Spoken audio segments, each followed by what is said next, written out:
Hello everyone, welcome to virtual platform of Udainath Autonomous College of Science and Technology, Adaspur, Cuttack. Now we are watching video lecture on nutritional problem in UN College Digital Class YouTube channel. And in our previous video lectures, we had already discussed on some nutritional problems. And these are, we had discussed on protein energy malnutrition, low birth weight, xerophthalmia, keratomalacia, and also discussed on causes and prevention of these diseases.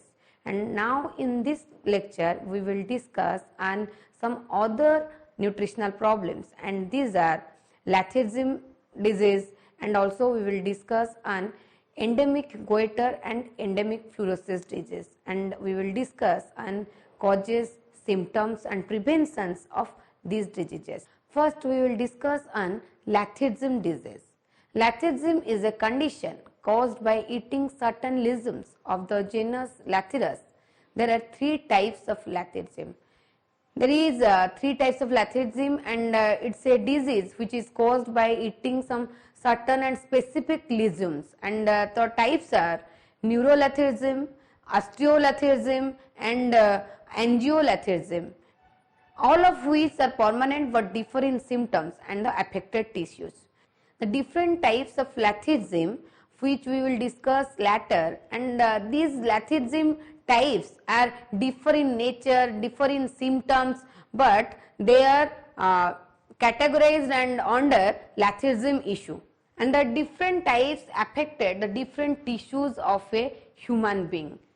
Neurolethargism is caused by the consumption of large quantities of Lathyrus grain, specifically the grains in the genus that contain the glutamate analog neurotoxin.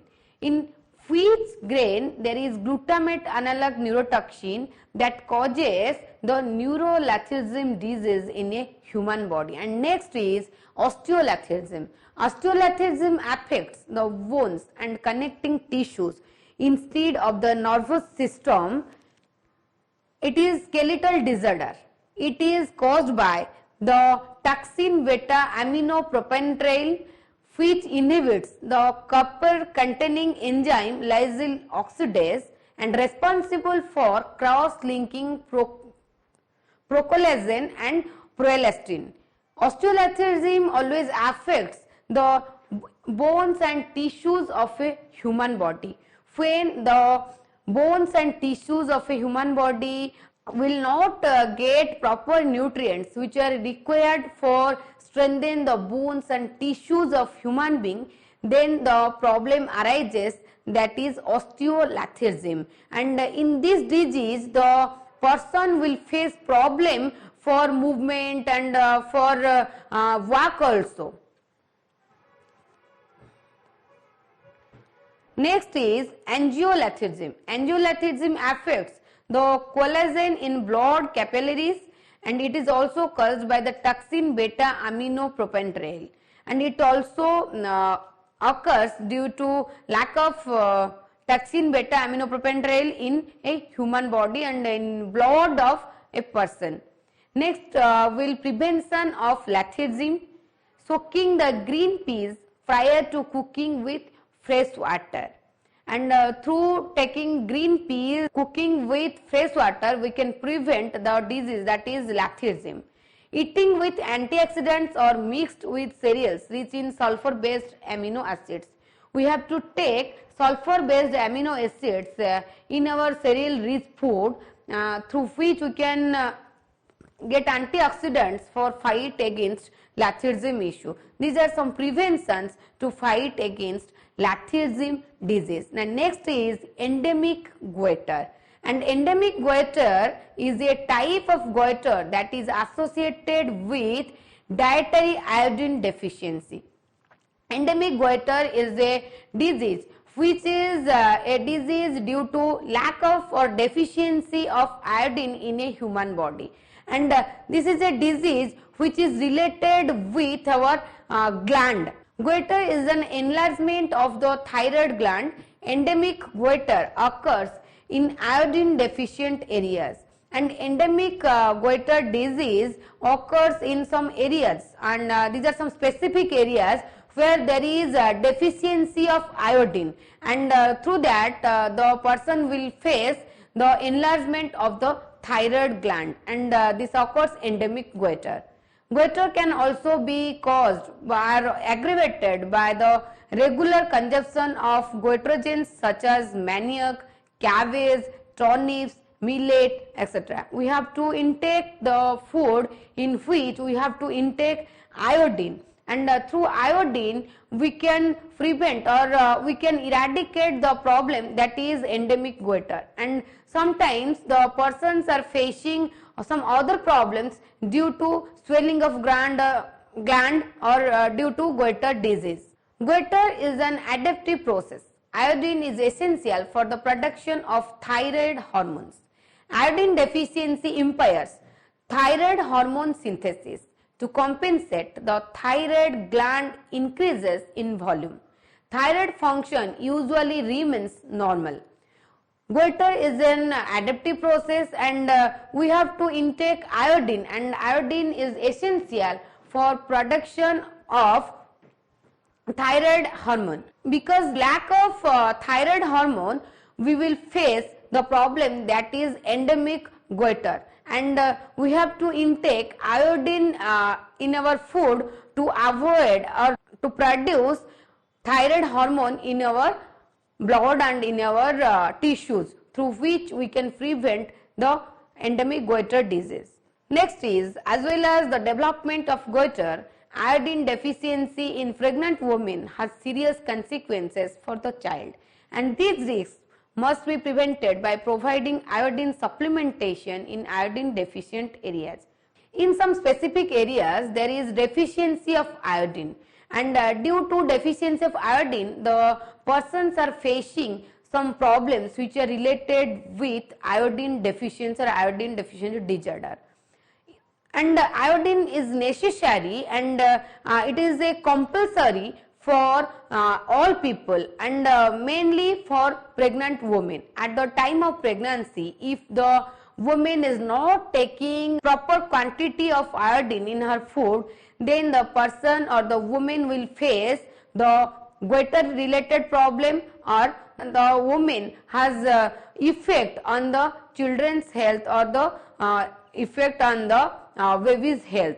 So that the mother or the woman has to take proper quantity of iodine in her food at the time of pregnancy, because it's a period where there is the child's health depends upon the mother's health. Some clinical features of the iodine deficiency or of the endemic goiter disease.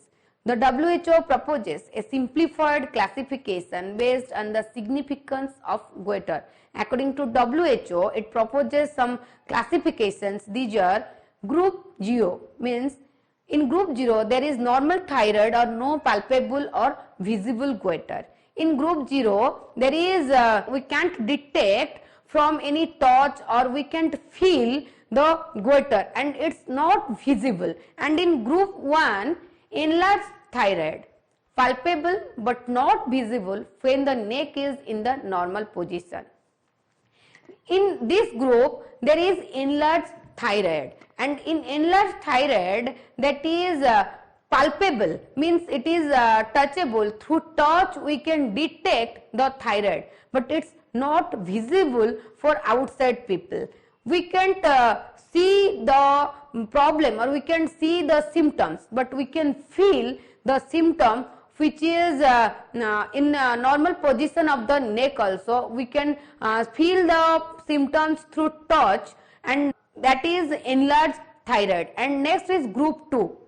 Thyroid clearly visible when the neck is in the normal position. In group 2, thyroid always visible clearly, and we can see the person or we can detect the symptoms in a person from the gland swelling of that person and from the neck position of the person. And next we will discuss on causes of goiter.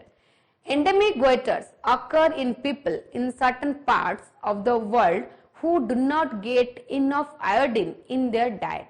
Iodine is necessary to make thyroid hormone. For instance, a lack of iodine in the diet is still a common problem in parts of Central Asia and Central Africa, because iodine is added to table salt in the United States and other countries. This type of goiter usually does not occur in these countries. Endemic goiter occur in some specific countries where there is not enough iodine in their diet. When the persons are not taking enough iodine in their food, or they can't get enough iodine in their balanced diet, then they will face the problem, because they are unable to produce thyroid hormone in their body, so that they will face the endemic goiter disease. Next is other risk factors for goiter include the following. Some other risks for occurring of endemic goiter, these are hereditary. Sometimes goiter is a hereditary problem and it inherited from family members. If in some families there is the goiter problem of any persons, then that problem will occurs in some other family members of this family. And next is female gender, and sometimes female persons are facing mainly the problem that is endemic goiter. And age over 40, after 40 years old, then that problem arises in some person's health. And next is other diseases and conditions can also cause a goiter, and these include, there is some other diseases because of which diseases the endemic goiter disease occurs, and these diseases are Graves' disease. Graves' disease is an autoimmune disease. Your body is immune system mistakenly attacks your healthy body. In this case, the immune system attacks the thyroid gland and the thyroid grows larger. Graves' disease is an autoimmune disease, and in this disease, your body's immune system mistakenly affects the human body and mistakenly affects the system and blood and tissues of the human body, through which the person will face the Graves' disease, and due to Graves' disease the person will face the disease that is endemic goiter. Next is nodular goiter. In this condition, growths called nodules occur on one or both sides of the thyroid gland, causing it to grow larger. Nodular goiter is also a reason which is related with endemic goiter, and in nodular goiter there is the both sides of the neck or thyroid gland swelling, then the person will face nodular goiter, and after nodular goiter the person will face the endemic goiter if the nodular goiter will not cure in perfect time. And next is Hashimoto's disease. This is another autoimmune disease. In this case, the disease causes inflammation or swelling of the thyroid gland. This causes it to produce fewer thyroid hormones, resulting in a goiter, and this type of goiter usually gets better on its own over time.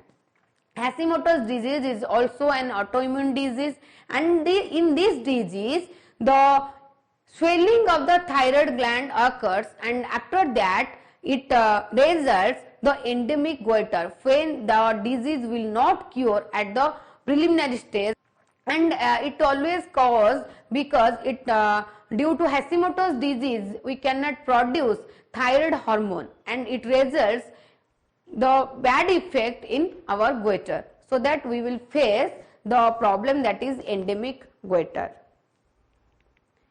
Next is thyroid cancer. Cancer of the thyroid gland often enlarges the thyroid, and due to thyroid cancer also the persons are facing endemic goiter. If the person will not detect the thyroid cancer from the first stage, then the person will face endemic goiter, and this is the major period of a person's health. Pregnancy.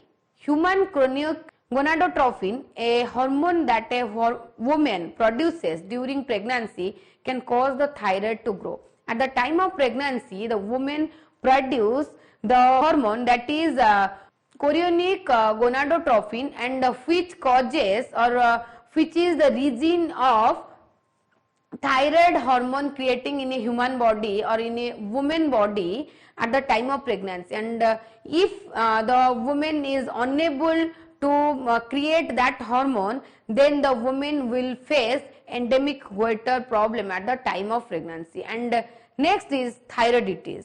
Inflammation of the thyroid gland itself can cause the thyroid gland to grow. This can happen after the person has an illness caused by a virus or after a woman gives birth. When a woman gives birth a child and due to some illness which is related to any virus, then the person will face the thyroiditis problem. And also at the time of pregnancy also the women are facing this type of problem, and this is occurs and this causes the swelling of the thyroid gland of a woman. And next is exposure to radiation. A person who has medical radiation treatments to the head and neck but not diagnostic procedures such as a CT scan has a greater risk of developing goiter. And exposure radiation is when a person has medical radiation treatment in head and neck due to any other disease and due to cancer. In cancer disease also the persons are taking radiation in neck and head, so that it causes the endemic goiter disease, and not the CT scan in or not in any diagnosis the problem we will face. But because of radiation in head and neck position, we will face the endemic goiter disease sometimes. Next is the symptoms of endemic goiter. A swelling in the front of the neck.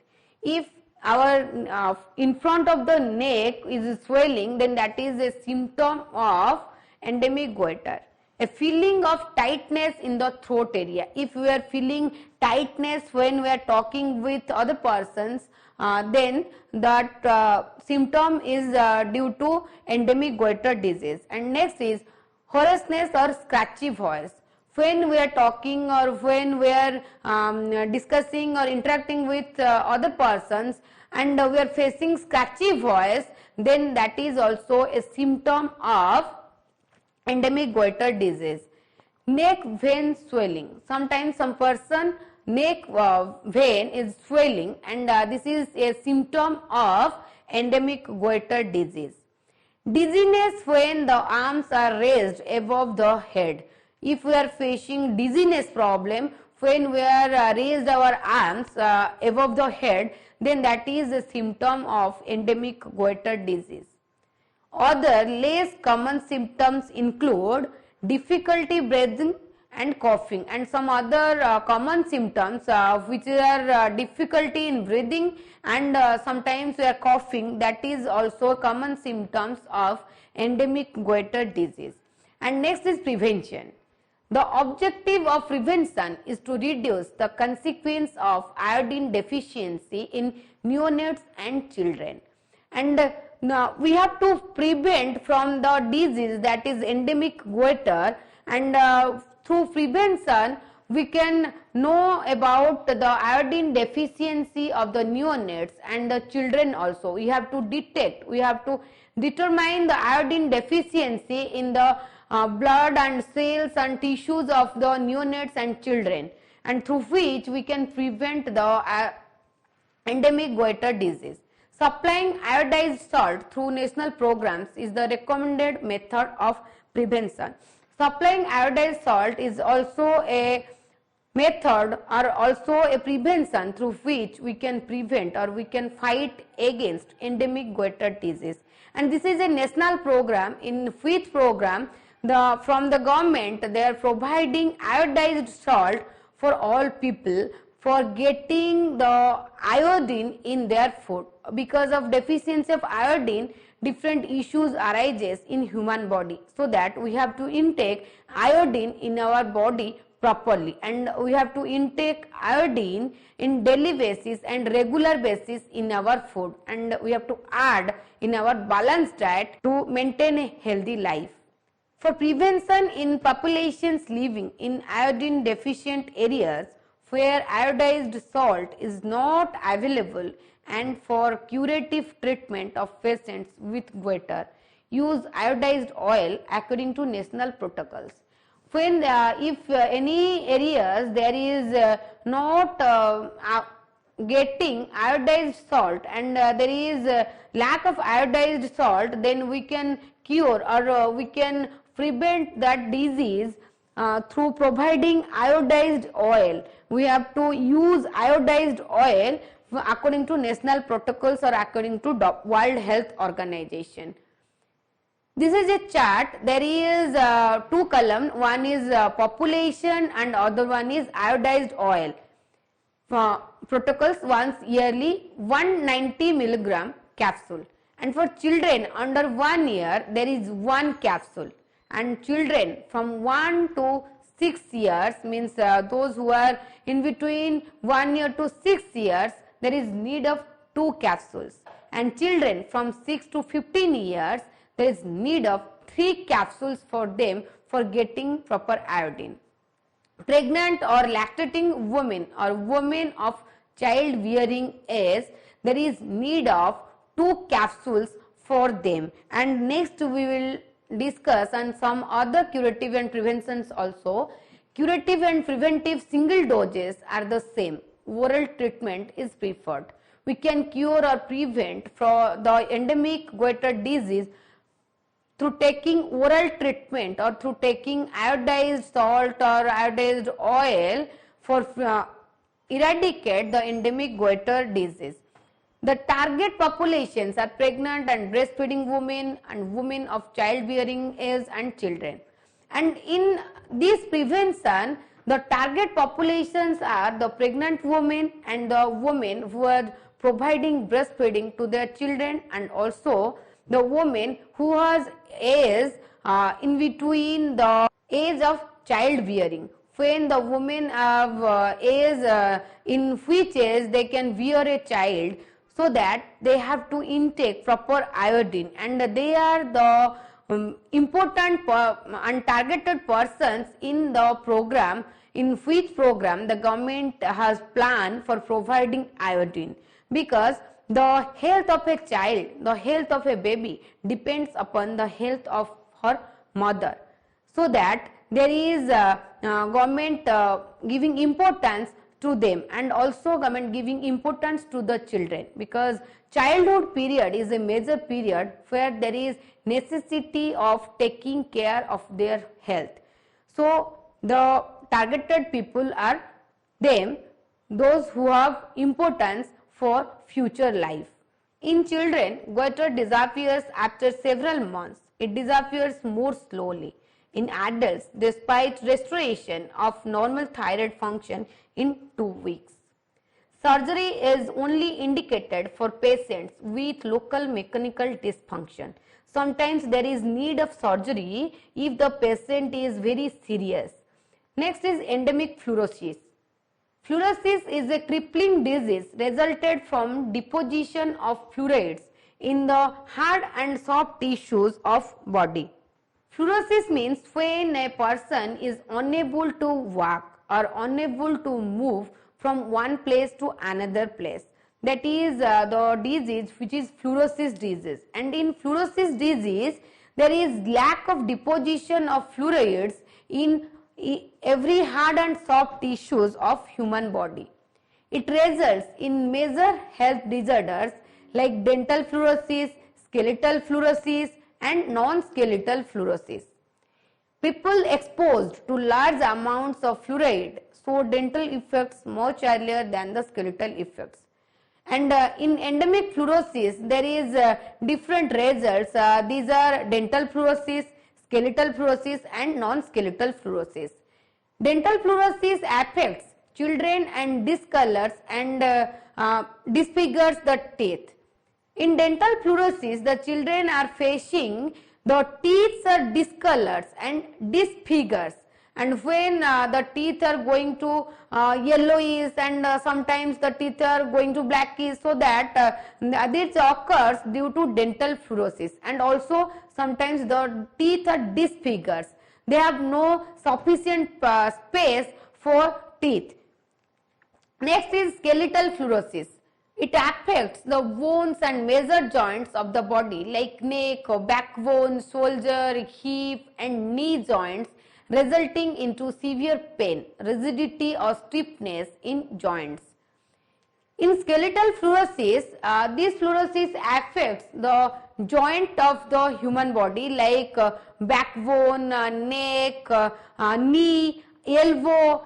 Each and every joint of a human body is facing problem, and the person is facing severe pain and stiffness in their joint, and this occurs due to skeletal fluorosis. In this fluorosis, the persons are facing mainly joint pain. Next is severe forms of skeletal fluorosis results in marked disability. Sometimes when the person has severe forms of skeletal fluorosis, this is known as disability. Non-skeletal forms of fluorosis are earlier manifestations which develop long before the onset of typical changes in teeth and skeletal bones. These are seen as gastrointestinal symptoms and may overlap with other diseases leading to misdiagnosis. Sometimes some issues arises due to gastrointestinal problem also, and so that the person will misdiagnosis due to these problems, and when the person will misdiagnosis at the time of deficiency of iodine, then the person will face the endemic fluorosis problem. But due to misdiagnosis, the person is not detecting the main problem or the original problem of that person, and so that the person will face different other diseases due to endemic fluorosis. It affects men, women and children of all age groups. In all age groups and in all category, people are affecting by the endemic fluorosis disease. Next is causes. Fluorosis is caused by excessive intake of fluorides from multiple sources such as in food, water, air, due to gaseous industrial waste and excessive use of toothpaste. However, drinking water is the most significant source. Endemic fluorosis caused by excessive intake of fluoride in our food, in our water and also in air. When we are taking excessive fluoride in our health, then we will face the endemic fluorosis problem. And because of brushing our teeth with excessive toothpaste also, we are facing endemic fluorosis problem, and due to excess toothpaste we can face the disfigure of teeth and also the discolor of teeth, so that the excess toothpaste will result the endemic fluorosis problem. Pure drinking water is necessary for fight against the endemic fluorosis problem. When we are drinking impure water, then we will face endemic fluorosis due to taking of excessive fluoride in our water. High content of black salt. Some people are taking high quantity of black salt and then they are facing the problem, that is endemic fluorosis. Tobacco when they are chewed. When some persons are chewing tobacco, then also they are facing the endemic fluorosis problem, and due to tobacco chewing their teeth are discolored and also their teeth are disfigured, and so that the person will face this type of problem. Person with calcium deficiency or malnourished individuals appear to be more prone to develop dental and skeletal fluorosis, and some persons are malnourished, some persons are malnutrition problem, and those persons who are not taking proper nutrients in their food, then they will face skeletal fluorosis or dental fluorosis in their health. So that they have to take proper iodine, proper protein and proper nutrients in their food, so that they can fight against the endemic fluorosis problem. Next is prevention of endemic fluorosis. Physical tests for detection of skeletal fluorosis in endemic areas. We can prevent the endemic fluorosis through physical tests for detecting of any skeletal fluorosis, through which we can detect the fluoride quantity in our tissues and in our blood. And next is radiographs. Through radiographs and X-ray, we can detect the fluoride quantity in our bone, in our neck, in our knee, through which we can find out the problems related with our joint, backbone, knee. And next is sialic acid or glycosaminoglycan test. Through this test also we can test rapidly to detect the problem which are related with our joint pain, with our knee, backbone, neck pain, and through which we can detect quickly that problem, and we can prevent from the preliminary stage of the problem. So that this test is necessary, and this test will provide quick prevention from the endemic fluorosis disease. And next is estimation of fluoride content in drinking water, blood and urine. We have to estimate the fluoride content in our drinking water and amount of fluoride content in our blood and in our urine also, through which we can fight against endemic fluorosis disease, and also we can prevent that disease. And next is hemoglobin estimation for detection of anemia.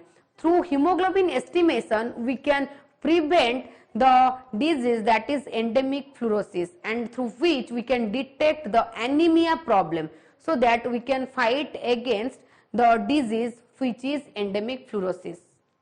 In this class we have discussed about different diseases and different nutritional problems, and these problems are Lactosome disease, and also we have discussed about endemic goiter and endemic fluorosis, and discussed about different causes, symptoms and prevention of these diseases, how we can prevent from these diseases and how we can detect these diseases, through which we can know the person's health issues or person's problem, and it will help us to protect the human life from different nutritional problems, and why nutrition is important for our health and which nutrition is necessary for prevent which disease. It will help you for maintain a healthy life. Thank you. Keep watching. Have a great day.